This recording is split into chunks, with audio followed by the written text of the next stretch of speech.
À la sortie de la Seconde Guerre mondiale, on a justement théorisé le fait que tu finissais ton travail,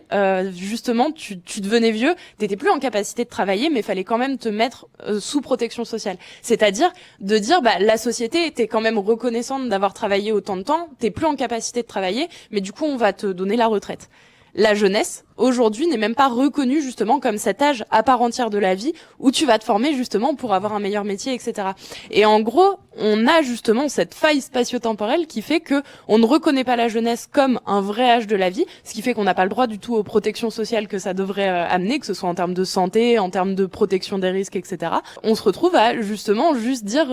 c'est juste un passage à vide où c'est un peu compliqué, sauf que c'est pas le cas. Même l'insertion professionnelle, si tu arrives à finir tes études dans les temps, on va dire normalement c'est 22-23 ans à la fin d'un master. L'âge moyen d'insertion professionnelle, c'est 27 ans. Donc en gros, c'est même pas parce que tu as réussi à faire tes études, etc., que tu vas vraiment t'insérer professionnellement. Mais aujourd'hui, en fait, tu as même une requalification du travail en général, parce que on va qualifier le fait d'avoir des missions en intérim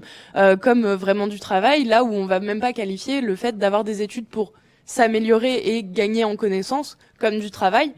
Donc aujourd'hui en fait on a juste des repères qui ont été complètement foutus par terre par justement une néolibéralisation du marché du travail, mais pour le coup c'est un vrai combat qu'il faut mener, que de reconnaître la période de la jeunesse comme une période à part entière, lui reconnaître justement des droits et surtout dire oui en fait quand t'es étudiant, t'es un jeune travailleur intellectuel en formation, tu produis quand même du savoir, tu produis quelque chose pour ta société, et vu que tu te formes, tu vas aussi permettre de mieux produire une fois que tu seras sur le marché de l'emploi.